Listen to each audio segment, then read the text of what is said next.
There we go. Hey, what's going on, everybody? I don't know why I'm starting right now because I'm about to take a shower. Oh, there's a hat in the way. But I'm about to take a shower. And why am I starting to vlog? But you know what? I'll be back in 1 minute. What's up, guys? I am back. I took a shower. One of the things I get asked the most is probably about the heart transplant process. Sorry, I'm trying to get my camera on something so I can do this correctly because I have my laptop out and I wanted to get everything right and not screw anything up since this is my life and I need to get this right. Okay. So, there's actually 4 statuses. There's 1A, 1B, 2, and 7. 7 we really don't worry about, but the 3 main ones are 1A, 1B, and 2. And what they are is 1A means you are at the top or closer to the top of the list. You are inpatient in the hospital. You're on inotropes, which is a medical heart support,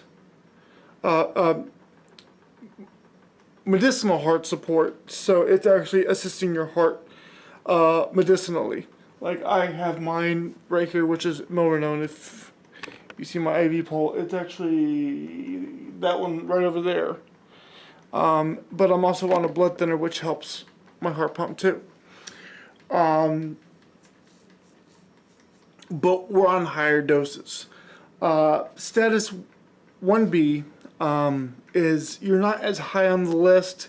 More older people do this, and usually children they can do this, but they're considered 1A sometimes because they're pediatrics and it's easier for them to be home. But they're also on inotropes just like we are, but they're on an ICD at home, which is if you start really, your heart starts really messing up, it gives off a shock, almost like a defibrillator. It's like a built-in defibrillator. And status 2, people usually don't get hearts. Even 1B, it's still hard to get a heart, especially around my age. Because there's so many people. Status 2 is people that are taking oral meds for heart failure. And at that point you may not get a heart, or they're waiting a little bit longer to bring you up on the statuses. Like you're not quite there yet to where you need one, and not quite there for the company to put you on the list. So that's really how it works. And there's also people asking how long it takes. And number one, it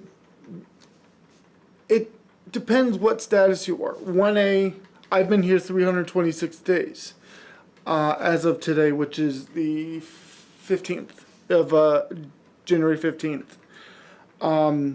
But there's a few criteria. I'm actually going to read these off.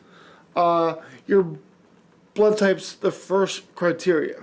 The donor heart must come from a doctor with the same or compatible. I screwed that up. Let me fix that. The donor heart must come from a donor with the same or compatible blood type as you. I have O negative, so I'm the hardest person to give to. I can give to everybody, but nobody can really give to me. The heart size, and I don't think it actually means the physical size of the heart. What kind of does, it really depends on your size, because different sized people have different sized hearts, and it's more they're trying to fit people with my size, like how big I am, and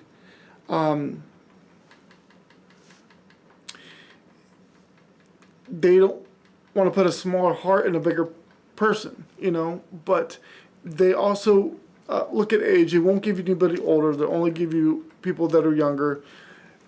Gender doesn't matter. So also your status, 1A, 1B, and 2. That's one thing they'll look at, and they'll also look at the time you've put in. I've put in nearly a year, so that's what they look at when they look at who they're going to give it to.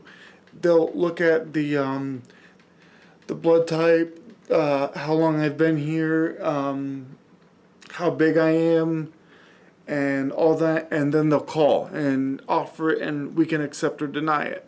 So, that's really how it goes. Is it a physical list? I don't know.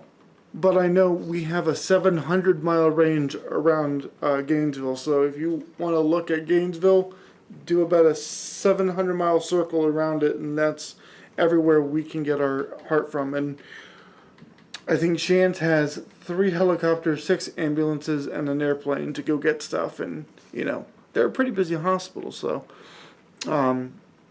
that's how all that works.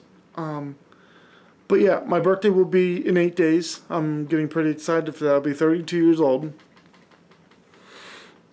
Getting better at this vlogging thing. I haven't been doing it as much because I've not been feeling good. And sometimes it's just hard to get motivated to tell people I feel like crap. You really don't want to tell people that you feel like crap.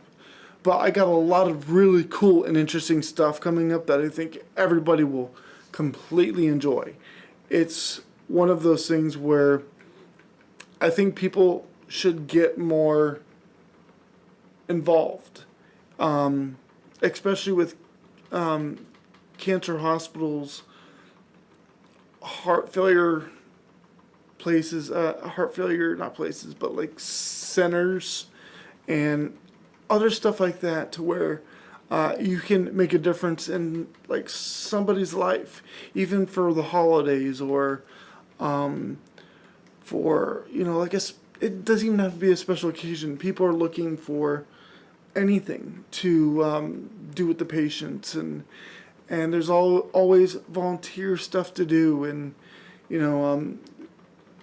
what we're gonna do. I've been talking to a whole bunch of people on the floor and at Streetlight about it, and it's gonna be something pretty cool, and I hope we can make some small of a difference even in this hospital, because we have cancer in this hospital. We have pediatric and adult oncology services.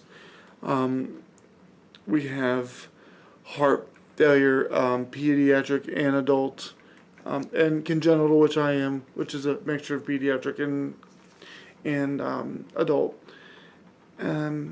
Yeah, but things will be coming up pretty soon, and it's going to be pretty fun. So stick around.